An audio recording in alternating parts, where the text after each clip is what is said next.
Azad Kashmir election के तीसरे मरहले में बड़ा अपसेट, सरदार अतीक को शिकस्त, साजिद इकबाल कामयाब। 3 बार के वजीर आजम और मुस्लिम कॉन्फ्रेंस के सरबराह सरदार अतीक आबाई नशिस्त पर शिकस्त खा गए। LA 14 बाग से जम्मू कश्मीर दस्तोबाजू पार्टी के साजिद इकबाल फतहयाब। साजिद इकबाल ने 40,476 वोट हासिल किए। सरदार अतीक अहमद ने 19,234 वोट लिए। हल्का LA 15 से पीपल्स पार्टी के ज़िया कमर कामयाब। मुस्लिम लीग नून के मुश्ताक मिन्हास हार गए। साबिक वज़ीर आज़म तनवीर इलियास को बदतरीन शिकस्त, सिर्फ 1219 वोट हासिल कर सके। हल्का LA 16 में मुस्लिम लीग नून के सरदार मीर अकबर खान आगे, कमरुज़्ज़मान खान पीछे। LA 17 से पीपल्स पार्टी के उम्मीदवार और मौजूदा वज़ीर आज़म फैसल मुमताज़ राठौड़ कामयाब। नून लीग के चौधरी मोहसिन अजीज हार गए। इलेक्शन के तीसरे मरहले में पीपल्स पार्टी 2 नशिस्तों पर कामयाब। दस्तोबाजू पार्टी ने 1 सीट जीत ली। 1 पर मुस्लिम लीग नवाज को बरतरी। पूंछ के 5 और सदनोती के 2 इंतखाबी हलकों में इलेक्शन मौखर किए गए थे।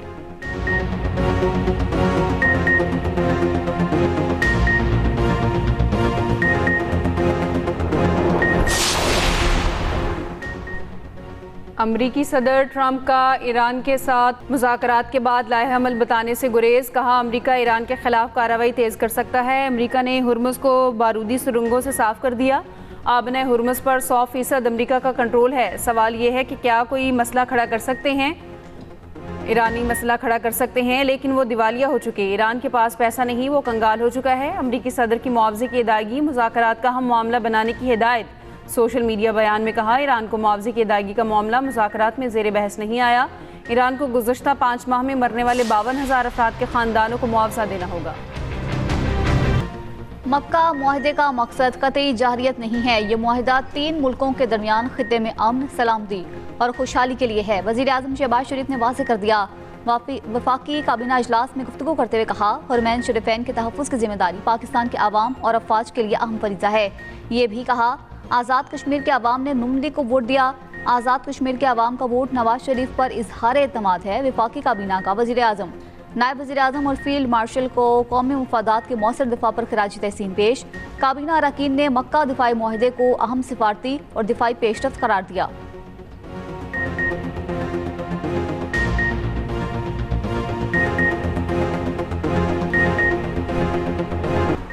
मक्का दिफाई मुआहिदा तेहरान के लिए कोई ख़तरा नहीं। तर्जुमान ईरानी वज़ारत ख़ारजा इस्माइल बकाई ने कहा, पाकिस्तान, सऊदी अरब और तुर्की से ईरान के गहरे ताल्लुकात हैं। खलीजी ममालिक अमरीका को अपनी सरजमीन इस्तेमाल ना करने दें। आबना हुर्मुज़ ना खुलने की वजह अमरीकी मुदाखलत है। ओमान के साथ मुआहिदा आबना हुर्मुज़ में जहाज रानी के तहफ़्फ़ुज़ का ज़ामिन नहीं।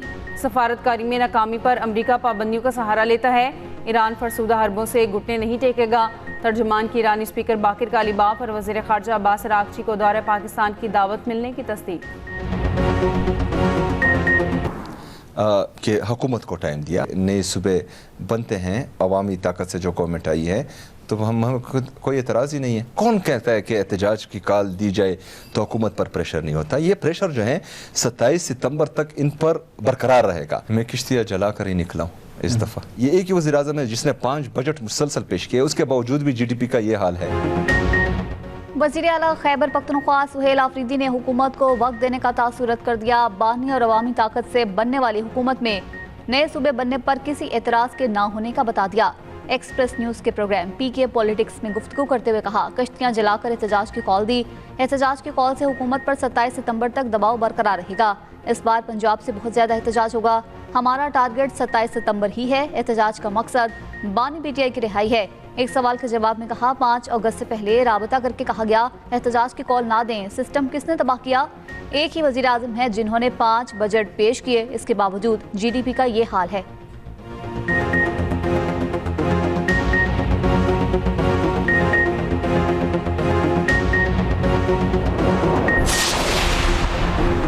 तवक्को है पीपल्स पार्टी वाले आज उल्टी गिनती को सीधा कर देंगे। नून लीग को इलेक्शन जीतने पर मुबारकबाद देंगे। वज़ीर आज़म के मुशीर राना सनाउल्लाह का कहना है, पीपल्स पार्टी शिकस्त को धांधली के बयानिए से छुपाने की कोशिश कर रही है। धांधली के इल्ज़ामात लगाने वालों ने अब तक कोई सबूत नहीं दिए। इंतखाबात के तीसरे मरहले के बाद आज़ाद कश्मीर में हुकूमत साजी शुरू हो जाएगी। उम्मीद है धरने वाली कुव्वतें अब हक़ाइक़ का अदराक करके धरने ख़त्म कर देंगी।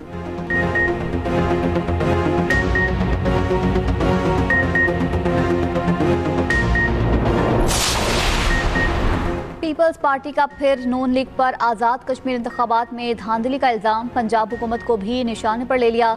सेनेटर पिलवशा खान ने चैलेंज दिया, जीतने वाले लीगी उम्मीदवार अपने हलकों में जाकर जश्न भी नहीं मना सकेंगे। हम इत्तेहादी हैं, आपके गुलाम नहीं।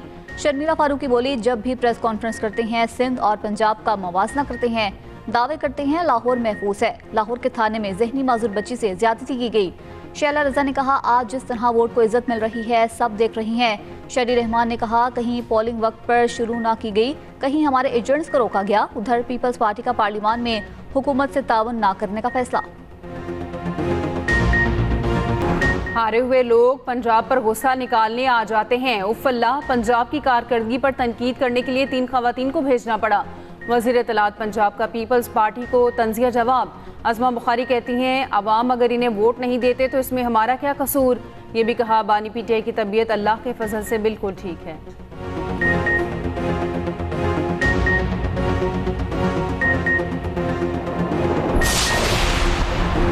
कराची के नौजवान ताजिर मीर रजा के कत्ल केस की तहकीकात जारी। पुलिस ने मशकूक गेस्ट हाउस को सील कर दिया। 6 मुलाजमीन को हिरासत में लेकर शामिल तफ्तीश कर लिया। कार में आने वाले 4 अफराद भी जेर हिरासत। मजमूई तौर पर 19 अफराद शामिल तफ्तीश। गेस्ट हाउस किसकी मिल्कियत है, दस्तावेजात सामने आ गई। पुलिस तस्दीक में मौजूद किरायानामा भी सामने आ गया। गेस्ट हाउस लियाकत नामी शख्स के नाम पर है। ताहिरा सुल्ताना नामी खातून की मिल्कियत है। मीर रजा की मौत की वजूहात जानने के लिए नई तहकीकाती कमेटी का पहला इजलास। 5 घंटे जारी रहने वाले इजलास में केस की तफ्तीश पर ब्रीफिंग। सिंध हुकूमत से कोई उम्मीद नहीं है। मीर रजा के वालिद के वकील जबरान नासिर ने कहा, पुलिस अफसरान अपना काम करें। मीर रजा के वालिद कहते हैं, कमेटी इजलास में जो कुछ पूछा गया बता दिया। अगर ये सब कुछ पहले हो जाता तो कब्र कशाई की ज़रूरत ही ना पड़ती। IG सिंध जावेद आलिम ओढो का कहना है, मीर रजा केस में मिसकम्युनिकेशन का मसला सामने आया। उधर मीर रजा के अहले खाना के तहफ़्फ़ुज़ात पर सिंध हुकूमत का जुडिशल कमीशन मौख़र करने का ऐलान।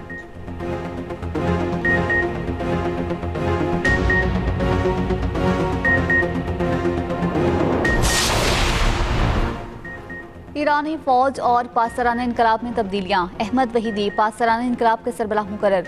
अली अब्दुल्ला ईरानी फौज के चीफ ऑफ स्टाफ बन गए। सुप्रीम लीडर मुश्तबा खामनई ने 6 नई तकर्रियों का फरमान जारी कर दिया। ईरानी मीडिया के मुताबिक उमरस हैदरी ईरानी फौज के डिप्टी चीफ ऑफ स्टाफ मुकर्रर।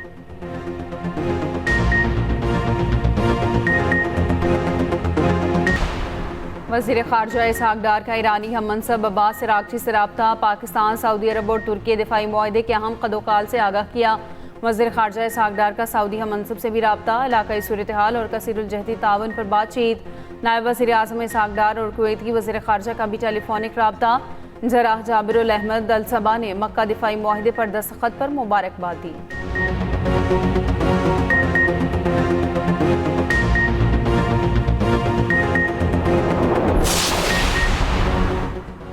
इसराइल ग्रेटर इसराइल का ख्वाब पूरा करना चाहता है। पाकिस्तान, तुर्की और सऊदी अरब के दिफाई मुआहदे से ये मुमकिन नहीं। साबिक वज़ीर ख़ारजा खुर्शीद महमूद कसूरी की एक्सप्रेस न्यूज़ के programme run down with Shumaila Niaz में गुफ्तगू। कहा, दिफाई मुआहदा ईरान के खिलाफ होने की बातें क़यास आराइयां हैं।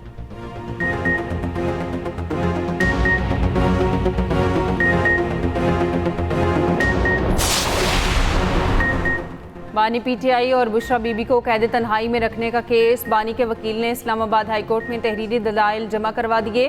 बैरिस्टर सलमान सफदर ने सुप्रिटेंडेंट जेल की रिपोर्ट को हक़ाइक़ के मुनाफी करार दे दिया। अदालती मामल, लोकल कमीशन या फ्रेंड ऑफ द कोर्ट मुकर्रर करने की इस्तदा। जेल रूल्स के मुताबिक कानूनी टीम को मुलाकात की इजाज़त देने का भी मुतालबा।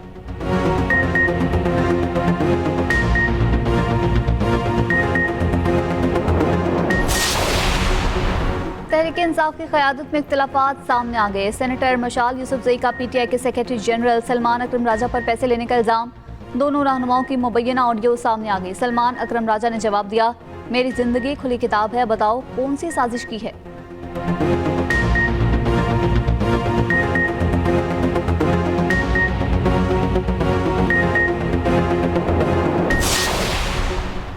हाई कोर्ट्स में जजेस की तैनातियों का मामला हल हो गया। सदर आसिफ अली जरदारी ने तमाम समरियों पर दस्तखत कर दिए।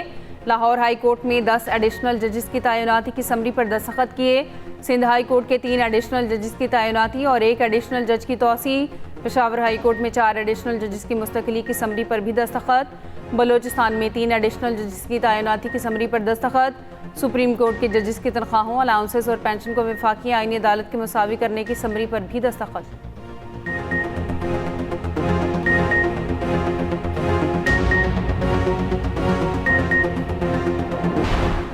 ऑपरेशन रद्दुल फितना 3 के तहत बलूचिस्तान में कामयाब कार्रवाई। फितनाल हिंदुस्तान के अहम सरगना वजीर समेत 5 दहशतगर्द हलाक। सिक्योरिटी जराये के मुताबिक फोर्सेस ने पंजगोर के इलाके सरकीनी और छेदगी में कार्रवाइयां की।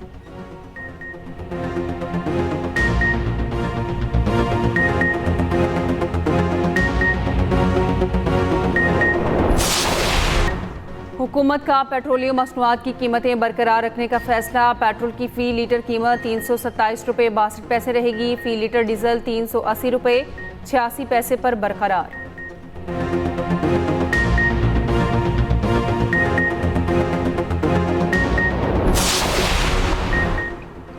गुड्स ट्रांसपोर्टर्स के हुकूमत के साथ मुज़ाकरात नाकाम। एहतजाज जारी रखने का ऐलान। सदर ऑल पाकिस्तान गुड्स ट्रांसपोर्ट इत्तेहाद मलिक शहजाद अवान का कहना है, जब तक हमारे मुतालबात तस्लीम नहीं होते एहतजाज खत्म नहीं होगा।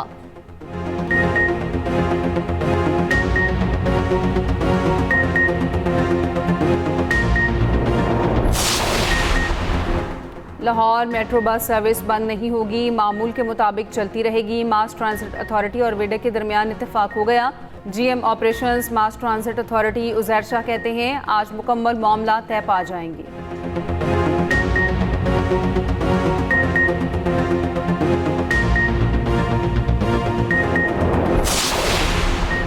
पंजाब में आइंदा बरस भी बसंत मनाने का फैसला महकमे दाखिला और ज़िले हुकूमत ने लाए अमल तय कर लिया। ज़राए के मुताबिक बसंत जनवरी के आखिरी अयाम में मनाने का फैसला किया गया। हतमी तारीख का ऐलान सूबाई हुकूमत की मंजूरी पर किया जाएगा।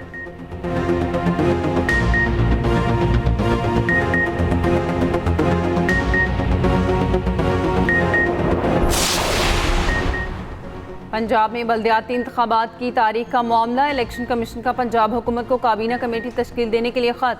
इलेक्शन कमीशन और पंजाब हुकूमत का मुशावरती इजलास 20 अगस्त को तलब।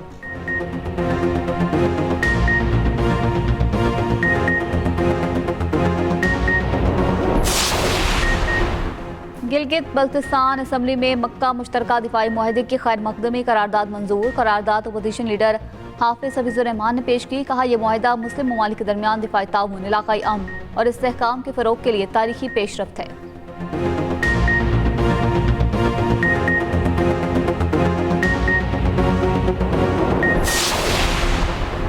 शर्जील मेमन के खिलाफ सोशल मीडिया पर मुबैना किरदार कुशी का मामला। National cyber crime investigation agency ने 4 अफराद को तलब कर लिया। नोटिस सैयद अब्दुल्ला, अमीन कुरैशी, बिलाल बिन नसरुल्ला और उबैद कुरैशी को जारी किया गया। शर्जील मेमन ने हतक अमेज और मनगढ़ंत मवाद की तशहीर की शिकायत की थी। चारों अफराद को 13 अगस्त को कराची के दफ्तर में पेश होने की हिदायत।